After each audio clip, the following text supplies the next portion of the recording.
Test is in 4-part, Part 1, Part 2, Part 3, and Part 4. Now look at Part 1. Part 1.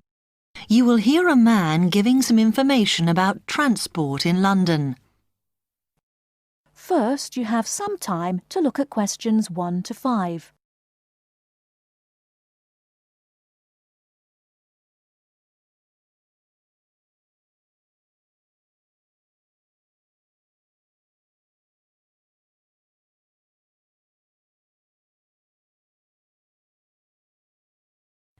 Now we shall begin. You should answer the questions as you listen, because you will not hear the recording a second time. Listen carefully and answer questions 1 to 5. Hello, can I help you? Oh, yes. I was wondering what the best way was for me to get around London. Well, there are a lot of possibilities.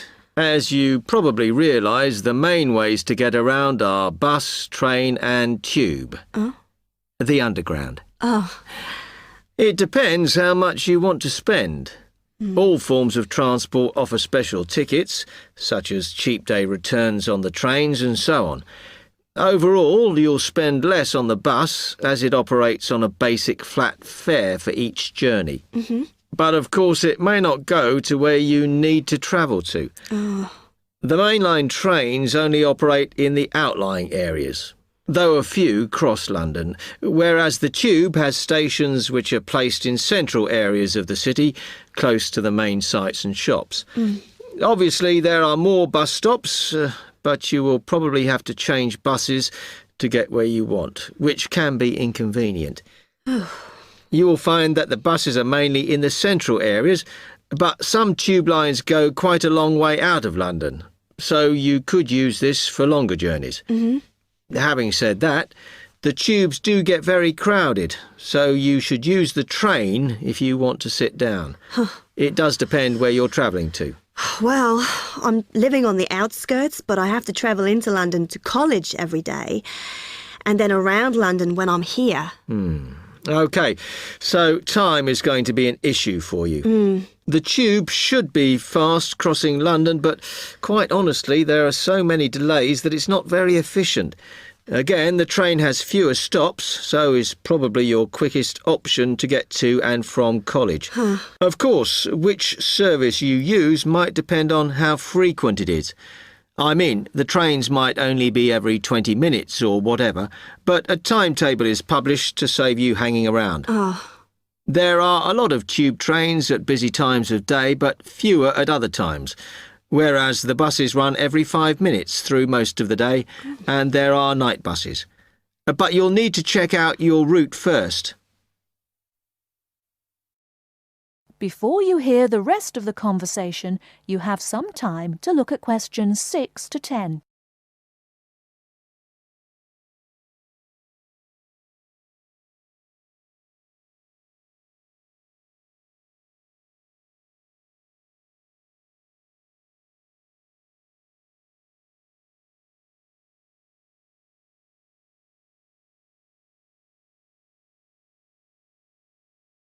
Now listen and answer questions 6 to 10.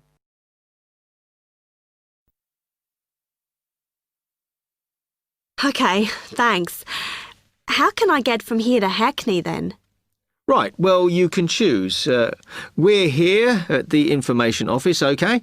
Now, next to us, on the corner of the High Street and Sweet Street, is the bus stop, opposite the bank. The bus goes all the way to Hackney, but it is a very indirect route, so it could take ages.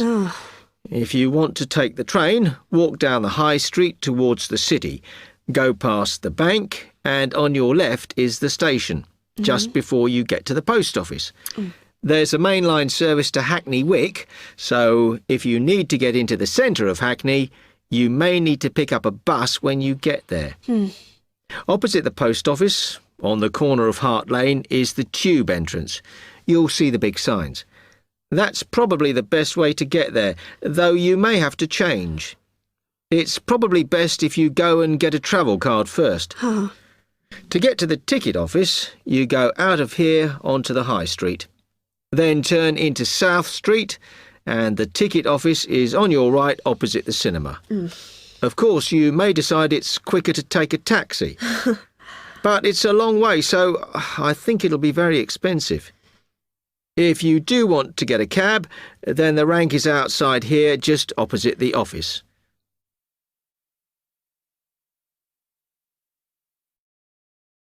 That is the end of part 1. You now have half a minute to check your answers.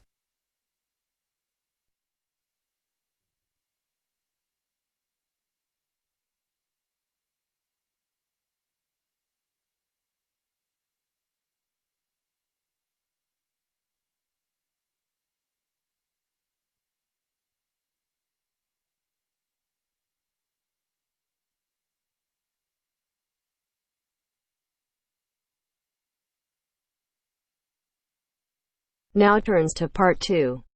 Part 2. This morning we are going to look at the issue of cloning. I'd like to begin by looking at some examples of animals that have been cloned before moving on to looking at how cloning is defined. First, look at questions 11 to 13.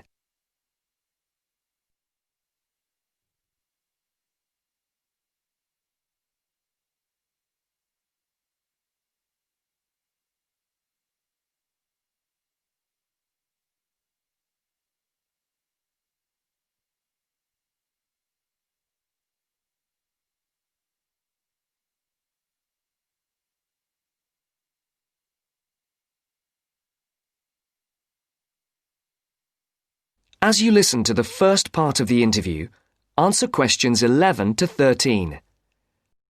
Good morning and welcome to this series of lectures on man interfering with nature.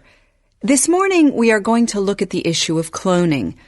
I'd like to begin by looking at some examples of animals that have been cloned before moving on to looking at how cloning is defined. The first example I'd like to talk about is Idaho Gem, who was the very first mule to be cloned. Mules are a combination of horse and donkey.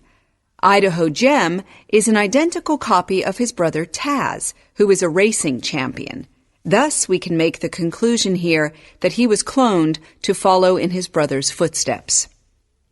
The next example I'd like to refer to is Cece, which stands for copycat. Like her name suggests, she was the first cloned kitten. Interestingly, Cece was created in a laboratory in the state of Texas by the very same scientists who made Dolly the sheep in Scotland. Cece is physically identical to her mother Rainbow, and what is important about this is that it has opened the doors for people to clone their pets in the future. Now, the last animal example I'd like to look at today is the pig. In 2001, 5 piglets were born, all female. They were created by a firm who claimed that their birth is an important step for medicine. The idea is that pig organs and cells could be used in human transplants because the pigs have been cloned without a certain cell. This cell is a vital link because it is the one in human beings that is responsible for making the body reject donor organs.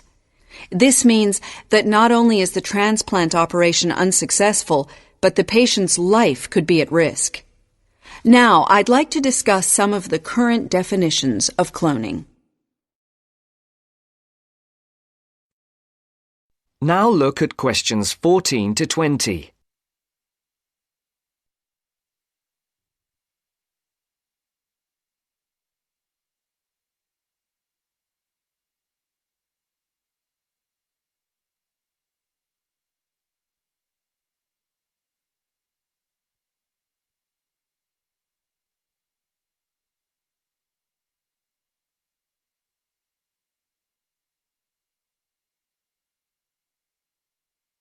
One kind of cloning, the kind commonly found in plants, occurs when plants reproduce themselves around the original plants, known as the parent plants. New plants can then grow. This is quite a natural process by which plants can form more of the same type of plant. Though you may not be aware of it, Another type of cloning happens quite naturally in your body when old cells need to be replaced. Cells in your body split into two and make new chromosomes, and it is the chromosomes that contain our genes. Embryo splitting is another form of cloning, which can happen quite naturally when cells split to form two identical twins. You may then be asking yourself what all the fuss is about, if cloning does in fact happen naturally because sometimes man can interfere with nature and it can work. Take embryo splitting as an example. Now, this type of cloning is quite common in farming, and it is used to breed new bulls and cows. Embryos are placed into foster mother cows, and these then grow into calves. And though some may consider this to be artificial, it has been going on for the last 10 years with relatively few problems. Now, the last type of cloning I'd like to mention is perhaps the most controversial. This type of cloning is called nuclear transfer, and it is when the nucleus of a cell is put into an egg of another animal that is genetically the same. This is done in a laboratory, and after about 5 or 6 days, the embryo is implanted into a donor mother, which is how Dolly the sheep was made. One argument in favor of cloning is that it can help in medicine, as in the case of pigs being used in transplant operations. It is true that many people can wait for up to a year for a new kidney and then still run the risk of their bodies rejecting the donor kidney. But will using pig organs really be the solution? To answer this question, I'd like to take a look at some responses to the whole idea of using pig organs in humans. Neil Blackwood, who works for the company that cloned the 5 piglets, described it as a major medical advance that could solve the global problem of a lack of organs to use in transplant operations. This could lead in the future to saving human lives. Sheila Halliday, a leading transplant surgeon, does not share his view. She believes that although it is possible to use pig organs in humans, there are very real dangers. Halliday points out that diseases and infections could be passed from pig to human. Of course, she does not yet know this for certain, which is why Halliday strongly advocates that more scientific research be done. She firmly believes pig organs should not be used in human operations until these findings are made public. That is the end of part 2. You now have half a minute to check your answers.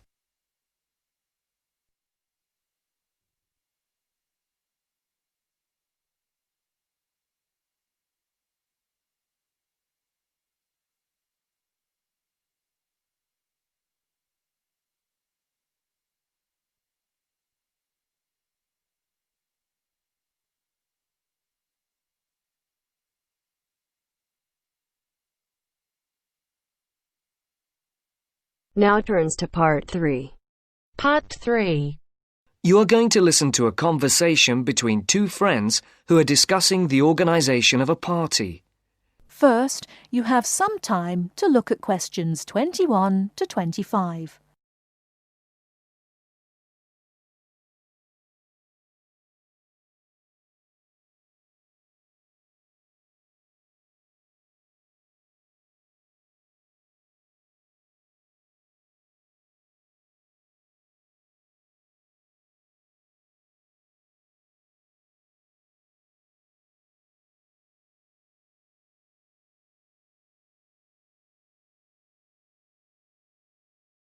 Now, listen carefully and answer questions 21 to 25. Hi, Matt. Right on time. Have you been waiting long? 5 minutes. The buses were held up on the high street. Otherwise, I would have been early. Yeah, there's something wrong with them today. Yes, I think so. OK, what shall we do? Shall we go and have a coffee? Yeah, that would be nice. There's that place on the corner over there. It does really nice coffee and cakes and things, and at this time it's usually very quiet, so we'll be able to talk. OK, let's go there then. So, when's the party going to be? Well, it has to be at the end of September, before we all leave for university. We've plenty of time then. We don't go for another 5 weeks, do we? Well, we haven't really got that much time, if you think about it. There are only a couple of weeks at the beginning of September when all of us are around. Oh, yes, I forgot. Nazrin, Phil and Nikki and all that lot have gone off on holiday. And I'm away for 2 weeks from tomorrow. So, what does that leave us then? As far as I know, we're all here between the 19th and the 30th of September. Will Sandra be around then? I know that she has a whole string of family birthdays at that time, and she might not be available. Well, let's make a note of that, and we can contact her about it. OK. Shall we settle for the 21st of September then? What day is the 21st? It's a Saturday. Is that OK? That's fine.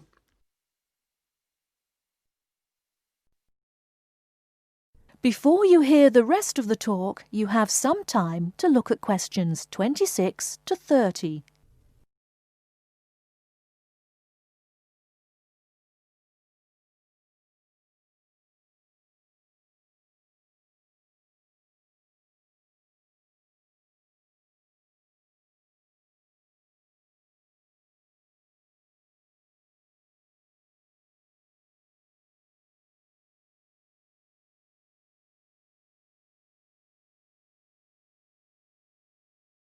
Now listen and answer questions 26 to 30.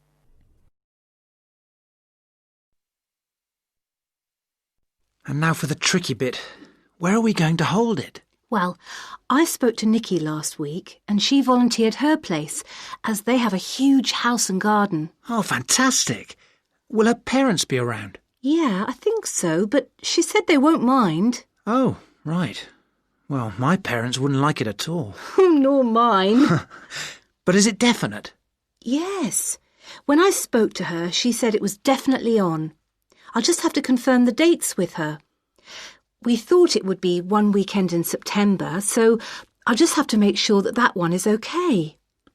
One thing Nikki suggested, we could have a daytime party, as we could be outside if the weather is fine. Oh, wow. How far out does she live? It's not that far. Do you know where West Road crosses the bridge? Yeah. It's the first house on the right, with that huge drive up to the front door. Oh, right. I know exactly where it is. The road is off the A33 and runs north, then over the bridge and first on the right. I know it. Oh, the place is amazing. You know it has a big swimming pool. Does everyone know where she lives? Most of her friends do, but not all. But it doesn't matter, as we can put this map Nikki sent me in with the invitation. How shall we do the invitation? We can do it on the computer. I can scan the map, and we'll put it all onto an A4 page. Is this the address? Can I just write the address down? It's 93 West Road, and I'll take the phone number. It's 477130. Right. There's one other thing. Yes? We're all giving £10 towards refreshments and food. There'll probably be a barbecue. Do you think that's enough? Oh, right. Yeah, that's fine. And everyone will have to help tidy up afterwards, including the boys. That is the end of part 3. You now have half a minute to check your answers.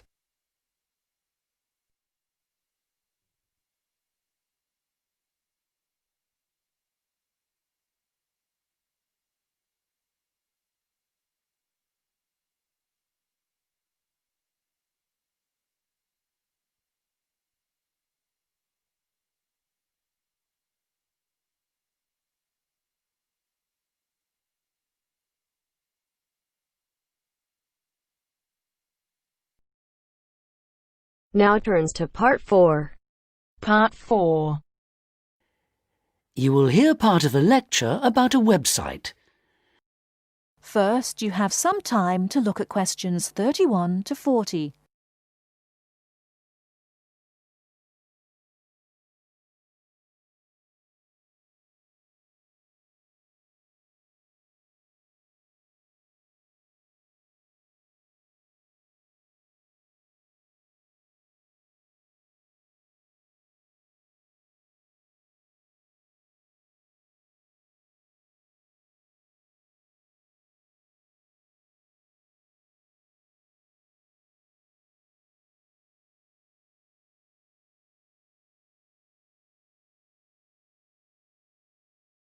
Now listen carefully and answer questions 31 to 40. Good afternoon. I'm Jenny Ironbridge, and today I'm going to be continuing my series of talks on information technology by looking at an innovative information source available on the internet. I'm sure you're all familiar with the strengths and weaknesses of the popular search engines like Google or Yahoo. Sometimes you can find what you're looking for instantly. At other times, searching for something which may or may not exist can be a frustrating and time-consuming experience. So, where can you go to get the information you want? The information source I want to talk about is called Wikipedia. As its name suggests, it's a form of encyclopedia. It's already the largest information source in history, both in terms of its breadth and its depth. But what makes Wikipedia really unique is that it's a democratic project. The content is completely free to access, and it's written entirely by unpaid volunteers. Changes and additions are being made all the time to articles which exist already, but it's also possible to contribute whole new articles. And basically, anyone can contribute, once they've grasped the basics of editing the pages.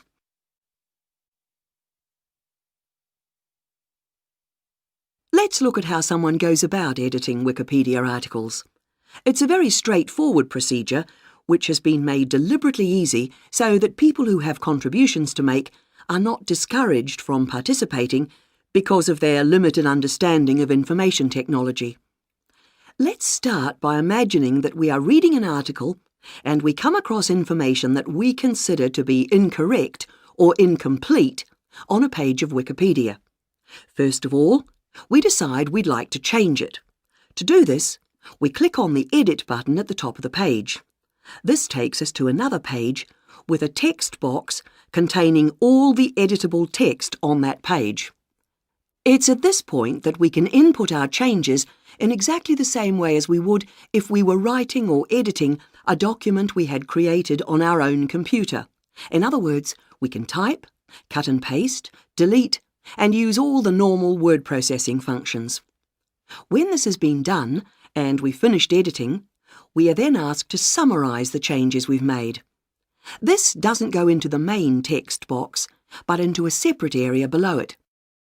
That's the main part of the process over with, but we need to make sure that the changes we've made are going to appear as we want them. A last check, if you like. In order to do this, we select the Preview option. If we're still not satisfied, we have the option of returning to the Edit stage and working through the same procedure again. Finally, if we're satisfied with the result, we simply click on Save, and our changes will take immediate effect.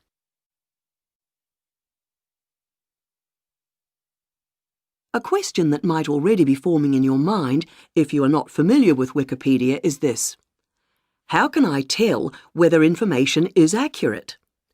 This particular point has led to criticism from some people, especially academics and professionals. The short answer is that you can't tell. But if you think about it, how can you check the accuracy of information you read in a conventional encyclopedia, or in a newspaper, or on other internet websites? Besides, it's possible for contributors to Wikipedia to register with the organisation and, as named contributors, gradually build up a reputation for themselves as reliable sources of information. The other point to be aware of is that there are administrators who monitor contributions that are added by anonymous sources and check for biased, out-of-date or incorrect information. One of the problems that arises from the openness of Wikipedia is that vandals have got into the site to change and damage pages of information. So the administrators have a role in policing this too. Lastly, Wikipedia encourages editors to stick to certain rules, which help ensure the quality of entries. For example, contributors are expected to maintain a neutral tone in their writing, although perhaps it's impossible to be completely neutral. Also, entries are not allowed to include original research, which is intended to prevent contributors from simply submitting their own views. It's unlikely that the more conventional information sources will ever be completely replaced by Wikipedia or similar projects which may be developed in the future. But this is an ambitious experiment to democratise information, using modern technology to enable anyone and everyone to contribute to and access a common body of knowledge. And because it's free, it doesn't restrict access to those with the ability to pay. That is the end of part 4. You now have half a minute to check your answers.